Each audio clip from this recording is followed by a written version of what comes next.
What we are talking about here is the possibility of one of the greatest refugee crises that we can imagine, caused by water scarcity, infrastructure breakdown, debt crisis, and massive military buildup. Okay, the question is, what can be done? How can the region survive? And how will the population manage to get out of this? I'm Yisrael Naaman for the Naaman Academy. Give us a like and subscribe. Let's dig in. It's rather pessimistic. What we're going to be doing today is going through it one country at a time, not every single one, but the ones with the most critical situations, especially when it comes to water scarcity. The question is also, can anybody step in? Can it be saved? Can humanitarian organizations actually do anything? Here we go. First of all, in dealing with the Middle East, there are common denominators, right? We have Islam and Sharia law that dominate. And that's of enormous significance because it's how your society is structured. Critical, logical, deductive thinking is not really in place in these societies. You can't criticize the regimes. Experts can't come in and say, wait a minute, you're doing all this wrong, except, of course, in the military. And that's where most of the money and resources and best minds show up. In the civilian sector, there is the whole issue of corruption and at best mismanagement. And that has a lot to do with civilian resources, which we'll be touching on not a small amount. You don't have a dedicated, independent civil service that serves the people and not just the administration. Because what happens in these countries is people get jobs because they're loyal to those in power. And those in power are loyal to themselves and their cadres. At times we hear that these countries, are democratic, they had elections, but no. The elections don't really mean much. Even if they're at least partially democratic, it doesn't really matter, right? The whole situation is rigged because you can't break out of the framework of the legal system as well as the way the bureaucracy is set up to serve those in power. Therefore, it's very, very narrow, even if there are elections. The example, of course, being Iran. You can have moderates and you can also have extremists, but they all have to be approved by the supreme leader. Okay, and two major points.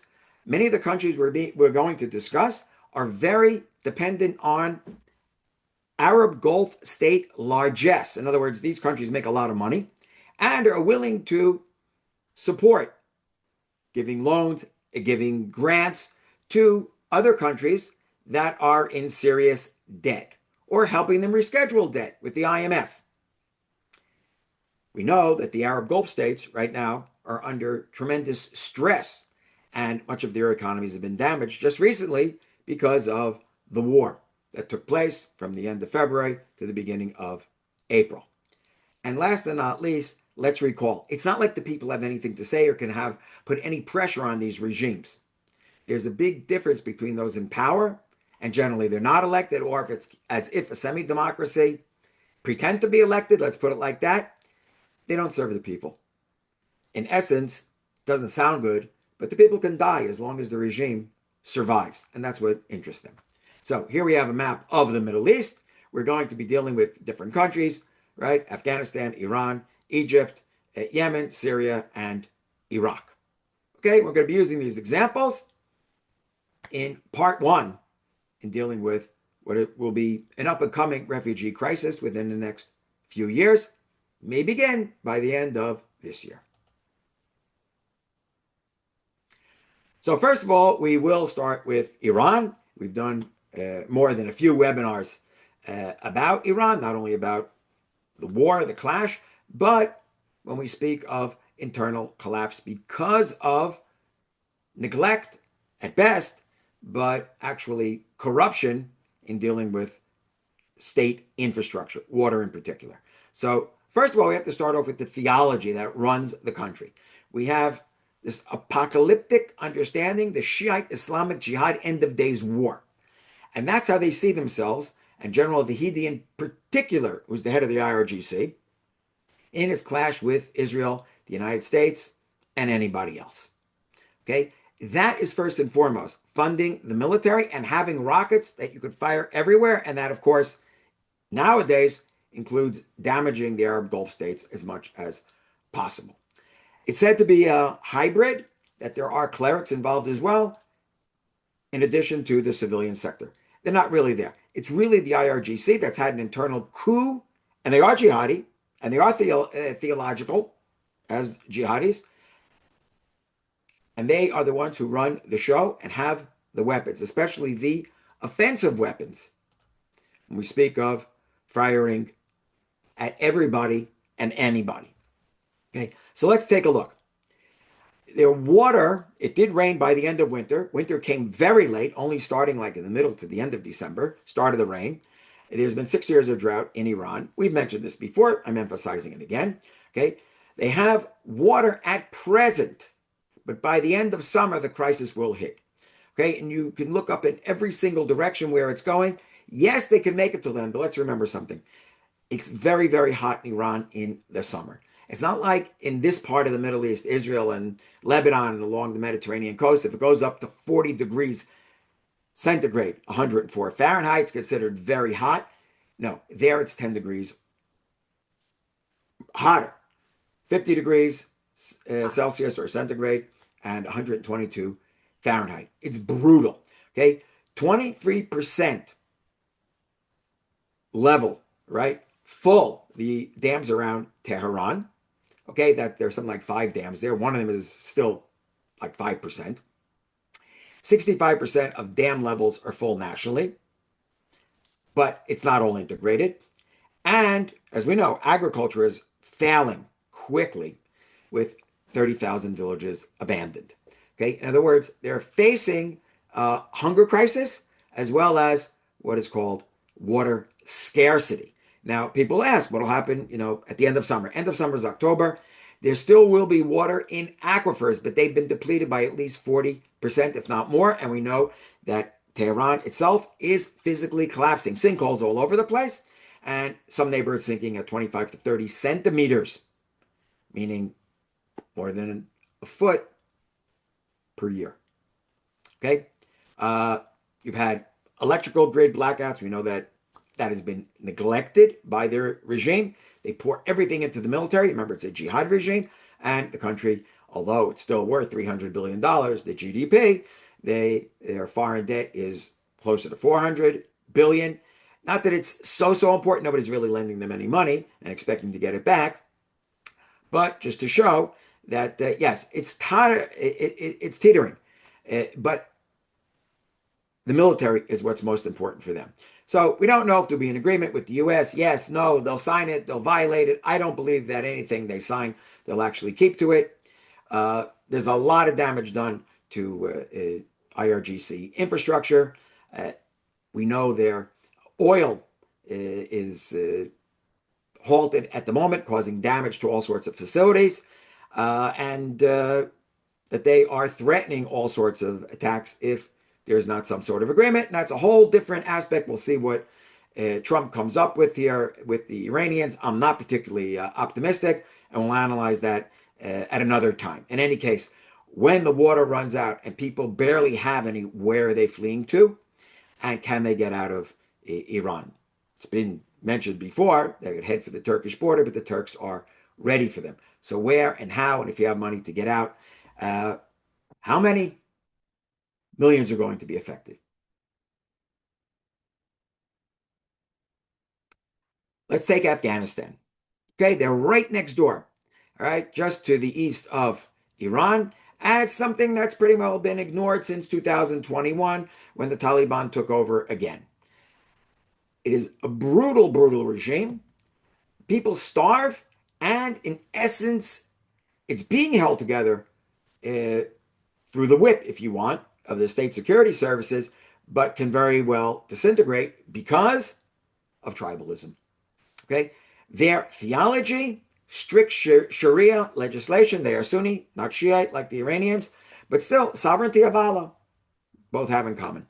Population of some 45 million, about half the size of Iran, but extremely mountainous, and a society that's even more oppressive than what you have in Tehran. The severe water depletion that is actually not been discussed about Afghanistan for a long time. It's here and there, shows up, and everybody ignores it because Afghanistan is considered to be a country that is of no great significance. But with a population of 45 million, and Kabul, the capital, which is population has grown millions beyond what it was planned for because of people fleeing from the countryside as well as refugee return, both from Iran as well as Pakistan. Speaking of day zero when it comes to water around the year 2030. And questions are asked, can it be avoided? And the answer is no. By the way, the same thing with Tehran. Have they gotten to a point of no return? And the answer being given, we're talking hydrologists.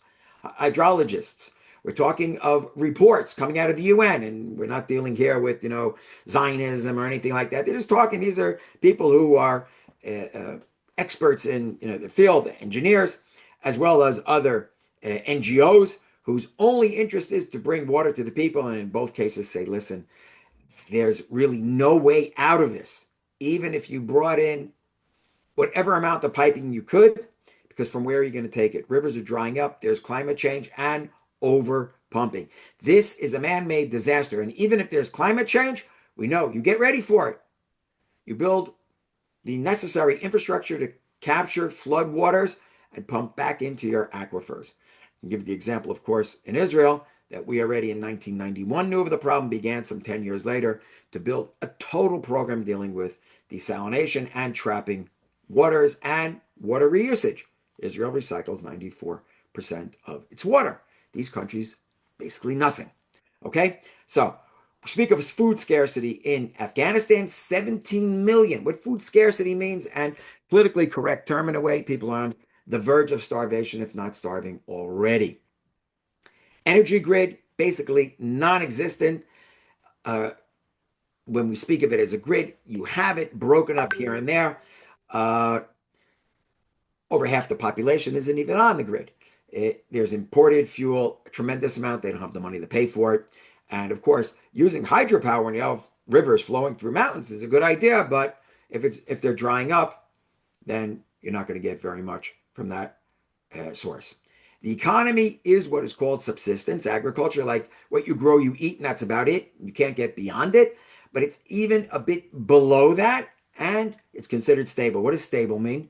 That if the smallest shift happens, and with stable and 17 million are already starving, it means the smallest shift, more are going to starve. In other words, you're already at a disaster point. Okay, but everybody looks, oh, it's stable. No, stable, like you could say stable. A student is stable in school. He has a D minus minus. It's a disaster, right? D minus minus has a grade. Okay, they have no modernity or industry. The GDP is negligible at 20 billion, and the debt doesn't mean anything. The repression of women, the misogyny means that 50% of the population is excluded, and they're just there in order to be at home, to have children, which cannot be afforded. If you can't even afford to feed them, why continue this way? Why shouldn't they be part of the solution? Instead, they're forced into being, call it, part of the problem, and they don't want to be there. Okay? They have a clash with Pakistan and water disagreements with Iran, making it even more problematic, more money into the military that can't be afforded. And as we said before, there is an issue of refugee return that's making things more difficult. Okay, Pakistan. We speak of Pakistan, military power and civil bankruptcy. Now, Pakistan is the power. You've noticed that they are the intermediaries that are negotiating between Iran and the United States. They've been a U.S. ally. And it's very strange because you would think America would support India much more. But I'm not going to go into the foreign policy the U.S. had since the 1950s dealing with Pakistan on and on. That is what has taken place. But all the American investment there, and we're talking of over the years, tens of billions, if not hundreds of billions of dollars, that essentially have gone no place. I should say no place. They've leaked out to jihadi organizations and Pakistani, what we call intelligence service, the ISI, which very often has supported jihadis. All right, that's just a sideline. Let's take a look. How is Pakistan ruled? Uh, Islam, right? Sharia law, military power, and said to be democracy, but mentioned before, it's not really. Okay, horribly overpopulated, 260 million people, with a military. Look at this, $9 billion. That's 14.5% of the budget. Now, Pakistan is known to be the country suffering from more terrorism than any other country worldwide. I'm sure most of you listening never knew that. I myself, when I looked it up, I said, what? And then it went through how many uprisings you have. Okay, we'll get to that in a moment. Remember, Pakistan's a nuclear power, has a very strong, powerful air force. When they fought India for a few days, what was it, a year or two ago, they got the upper hand. They have some very good equipment. They also have links with the People's Republic of China. And they keep that military for potential clashes with India, but even more importantly, for working against terrorist insurgency in Baluchistan and the Afghan Taliban, both on the western border. You see where Afghanistan is on your map, right? The western border. If you go to the southwest, the lower left-hand part of the map, that's Baluchistan, and part of it is in Iran and part in Pakistan. And there is a movement there of separatists because they feel that they're very much discriminated against and exploited. By the way, the same thing on the other side of the border with Iran. Something to watch out for. Okay, the overall water infrastructure is not only lacking, but it's very inefficient. You've probably heard of those great floods at one point a few years ago. It was in 2020, I think, when 1/3 of the country was flooded during the monsoons. But then a summer or two later, you'll have droughts where there's no water anywhere. What's the point? You don't have clean water, and the waters aren't captured. The whole infrastructure of drinking water has basically fallen apart or never been built. We look at the society, 45% of the labor force involved in agriculture, which is destroyed either through drought or floods. And therefore, it's a high percentage of the GDP, right? Almost a quarter, and very much endangered. The people are endangered and food supplies at the same time. What do we speak about with energy? The infrastructure is in decay. What is pointed out is that those who have money have bought solar panels and generators, things like that, but still, you can't stave off an energy collapse. GDP, as I mentioned here, less than half a trillion for a population of 260 million. High foreign debt, high debt. Look, it's not as high as the GDP, but it's certainly something like twice the state budget.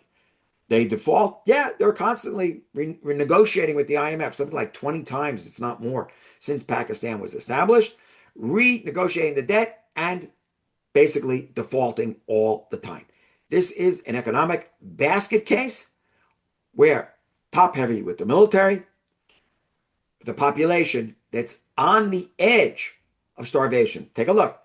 21% is undernourished, 40% under 5 have stunted growth, close to 6% die, and 82% of an unhealthy diet. Now, does the military regime, Islamic military regime, care? Right? Which essentially, although there's a president and a prime minister, the country is led by the chief of staff, Asim Munir, who is a good friend of Trump's. He's the one doing negotiating. They don't care. Okay? If the military elite survives along with whoever's in the cadre, that's all that counts. The question is, where will Pakistanis go? The really poor, they could try fleeing across the borders, but to where, once again?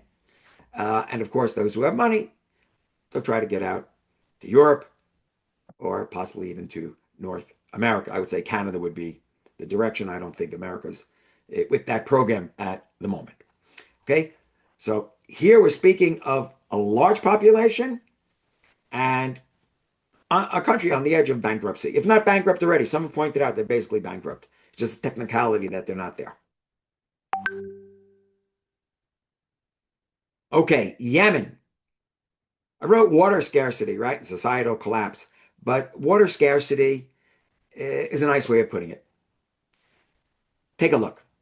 First of all, once again, it's an Islamic military jihadi dictatorship. We've heard of the Houthis. They're sided with the Iranians. They are Shiites. Enormous military capabilities, also infantry. They have defeated Sunni forces because they're in a civil war constantly, but they don't have anything else. The rest of the country, as remarks have been made, is basically, they say in the Stone Age. Okay, let's say it's the Middle Ages. Overpopulation, 43 million people. And everything goes towards the military. And nowadays, as we know, closing the Bab el-Mandeb, in the battle against the West, against Israel, against the United States, against the Sunni Arab Gulf nations. They have ballistic missiles and drones from Iran. Okay, that is all the focus. Let's take a look what's going on in civil society, because that is not in the press. They're the number one country for water bankruptcy worldwide. 45% of infrastructure is damaged or destroyed because of constant war. And on the edge of an abyss, 30% access to tap water of the population. That's it out of a population of 43 million. That means over 20 million don't have that access. We say tap water, the assumption is that it's clean.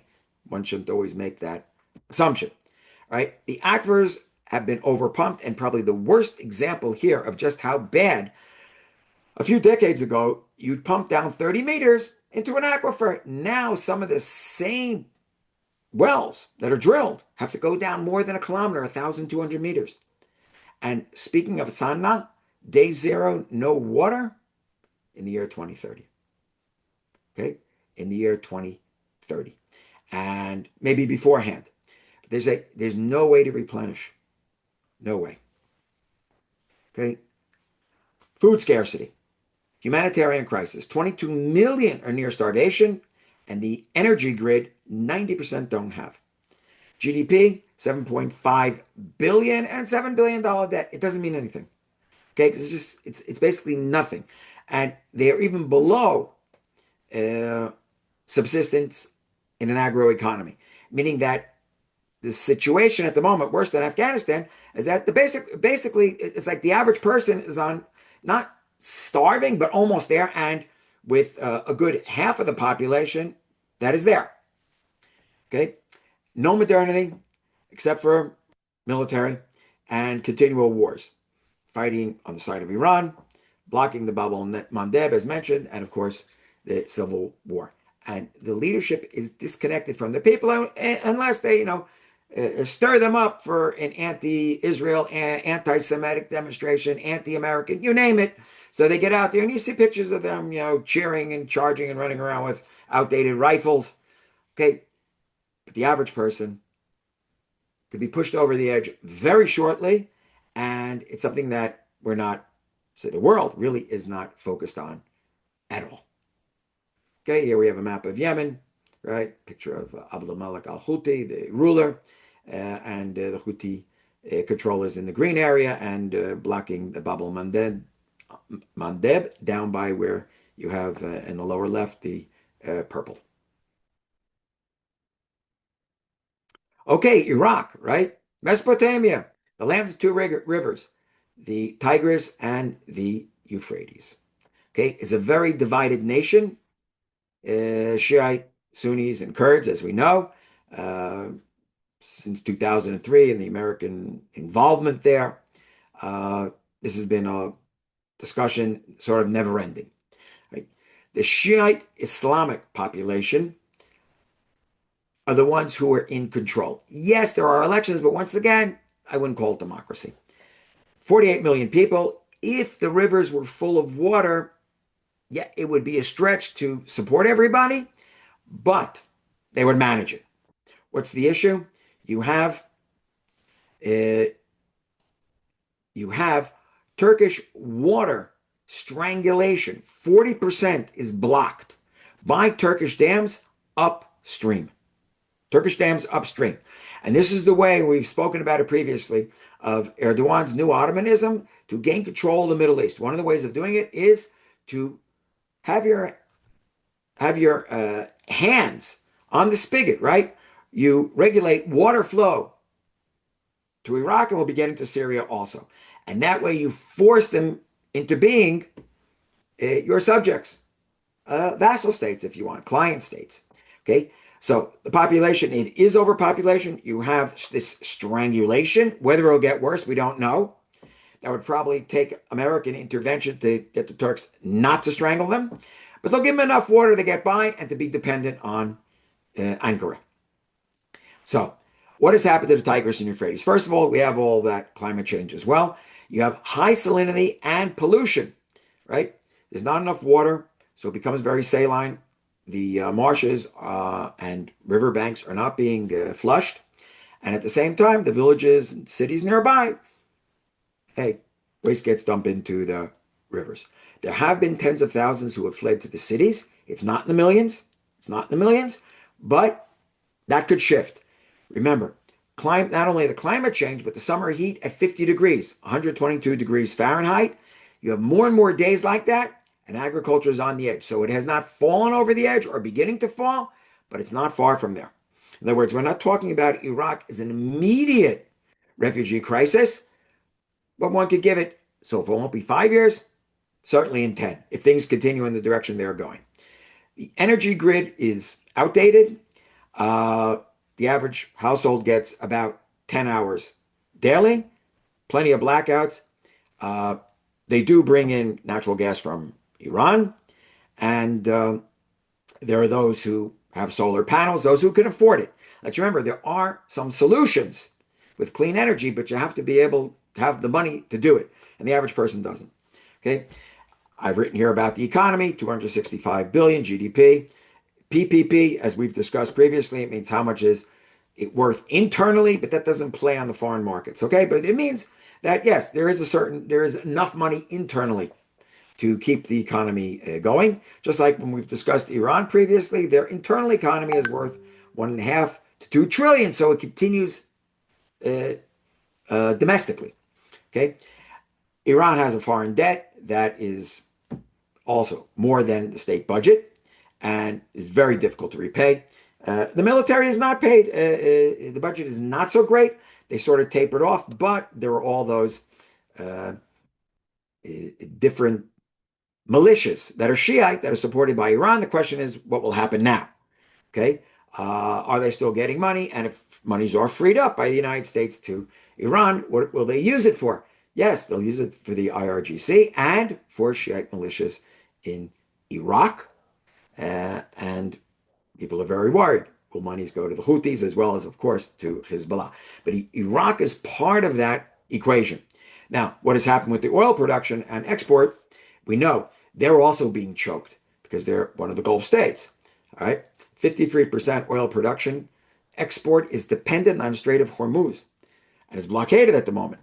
So their oil doesn't leave either. They do have a land border with Iran, which they have good relations there, so you can transport some of it, okay, through Iraq to Turkey and onwards. But that's very, very different than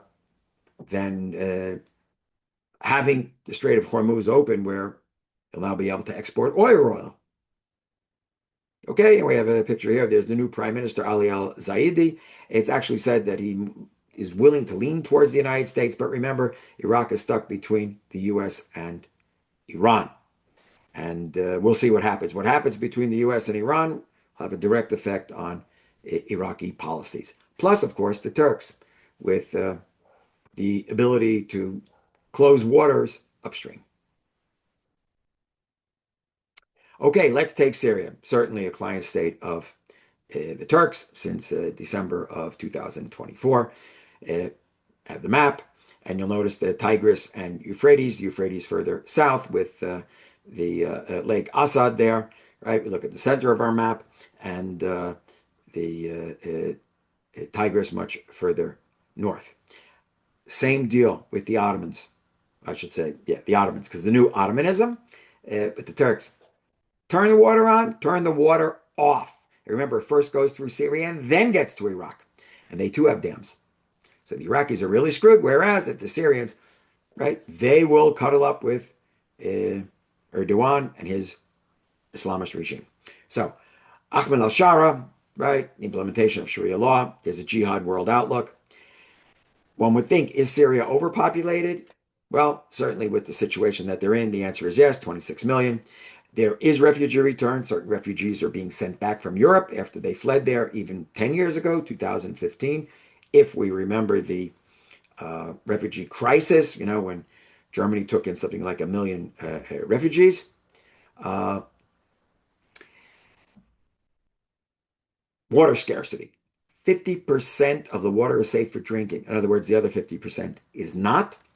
Uh, there's been a very long drought, as we know it here in the Middle East. Look, Israel has the same weather as Syria and Lebanon and Jordan. Okay, so we're familiar with it. Israel got ready for this. Of course, Syria with the civil war, there was nothing they could do. And even beforehand, the Assad regime did not plan anything with its Iranian support as well as Russian backers. Okay, so the war damages the country's a wreck. Aquifers are depleted. No trapping of floodwaters, almost none. If anybody's been up on the Golan Heights, you'll notice there were reservoirs there that they had built years ago.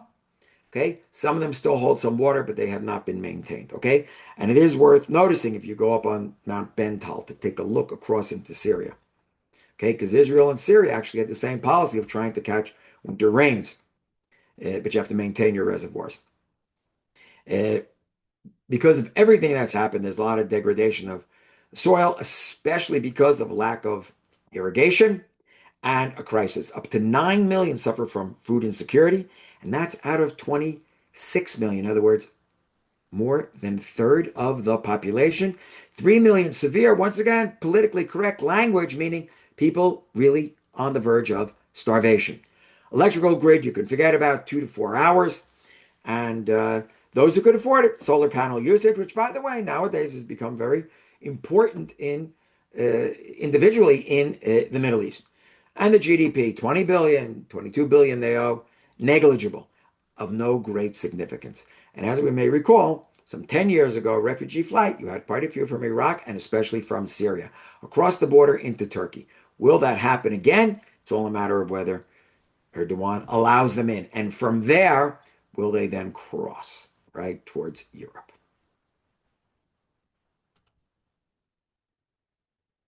Okay, now I threw in Egypt here, right? It's Middle East and North Africa. We always consider Egypt part of the Middle East. We'd say, wait a minute, with the Nile and the Delta, and I discuss this with people, and they say, well, wait a minute, doesn't Egypt have a lot of water? The answer is yes, but okay, Assisi, the president, he has a military dictatorship.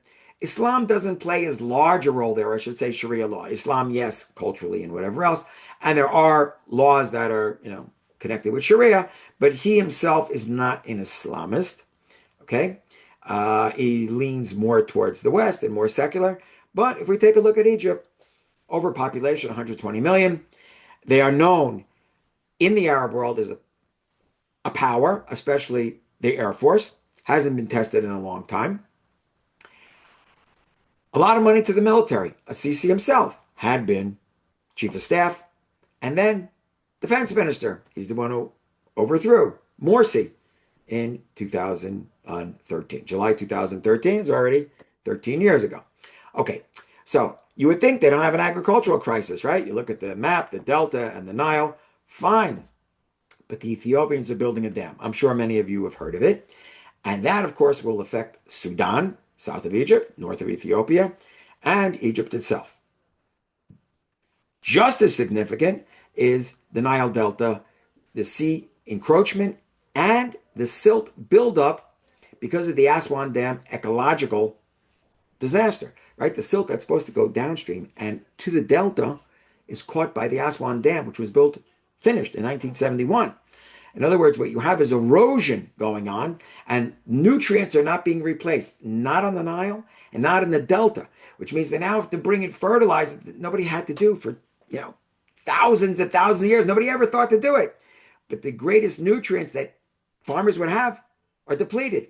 And of course, as mentioned, the erosion along the coast, right, just north of the Delta. So self-inflicted wounds here. If there's not enough water, the hydroelectric grid is threatened. Egypt doesn't have a lot of money to put out for fuel for energy, and they would depend on the Nile less and less all the time. Food insecurity. You would think 49% suffering from insufficient food. Other income lost. Bab el-Mandeb is blocked, right, by the Houthis on and off. Egypt has lost billions, something like $8 billion, 8 to 10 billion in the last 2.5 years. GDP, take a look, right, 423. Internally worth a lot more, but once again, that's domestic. And the debt, say, okay, so it's only 164. The state budget is less than 100 billion for a country of 120 million people.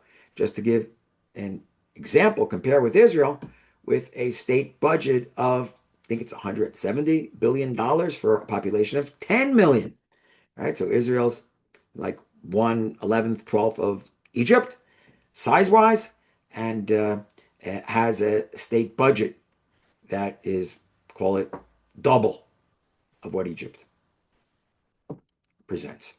Okay, now, where do they get money from? Well, they're dependent on the Gulf states, energy imports, which is a big problem now. How do you get through the Bab el-Mandeb? And the blockade in Hormuz. They have been given grants and loans well over $1 billion, and bailouts at times by the Gulf states. And of course, a lot of Egyptian families, extended families, have the men working abroad, sending remittances, very significant. A lot of them are in the Gulf states.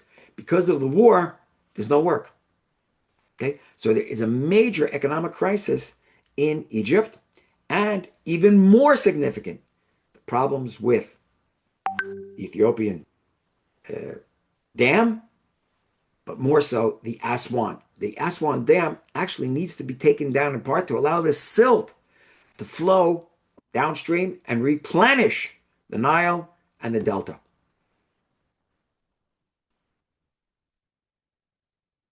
Okay, and I mentioned North Africa and the Sahel or Sahara.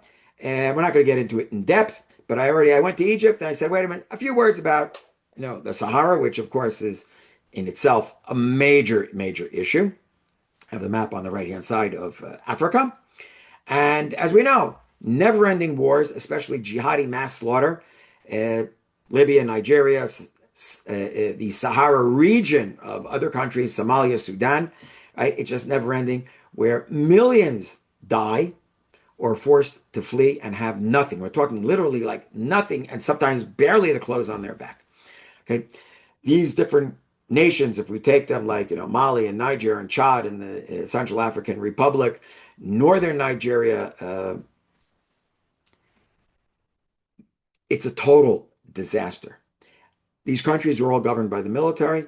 There are jihadi uprisings against regimes who already have implemented Sharia law, but not to the liking of those who are followers of the Islamic State caliphate types. Okay, ISIS.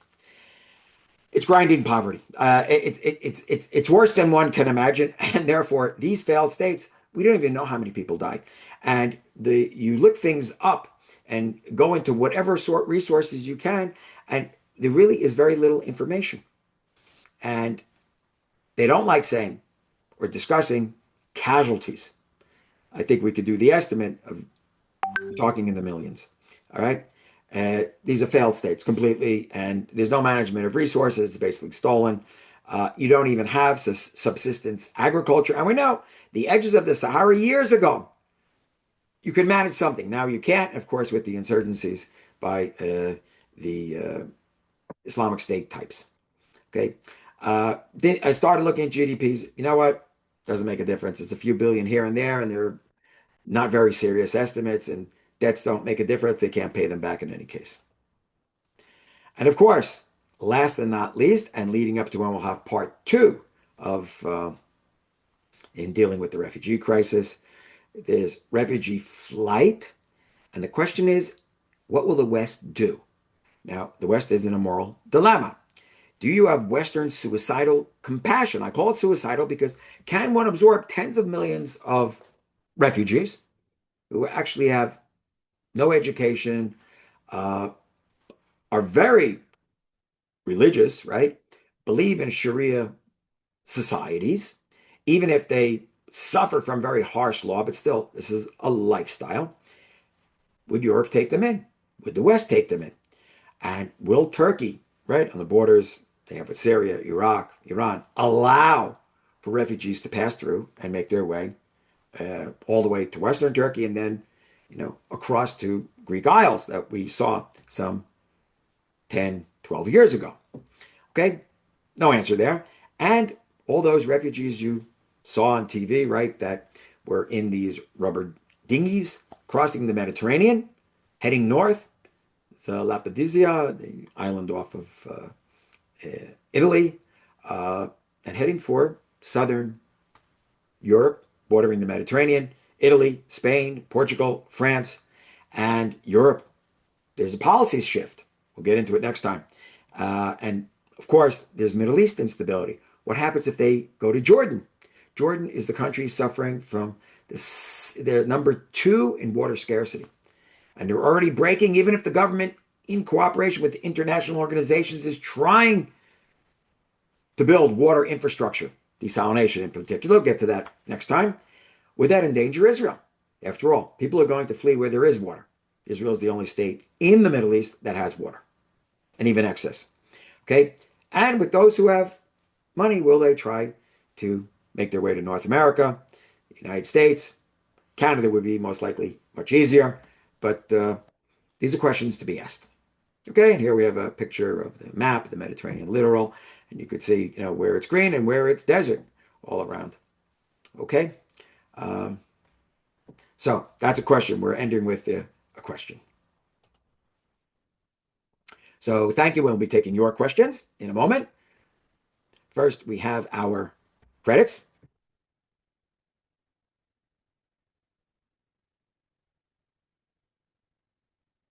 Okay, and an Ammon Academy schedule. We have today's Middle East refugee crisis, part 1. We will see about part 2 what'll happen. It may very well depend on what happens between the United States and Iran. That the next webinar will deal with that, and part 2 of this crisis we will do a month later or so. Okay, next week is free. 28th student Q&A, July 5th free, July 12th once again Q&A, and we're scheduled for the next webinar on the 19th, right? A Sunday, of course. And as we put, unless something really changes, and if it changes real fast, I'll put together a few slides beforehand, put them out to everybody. Okay, and we have here, become a sponsor for the Naaman Academy, support our independent resource-based education.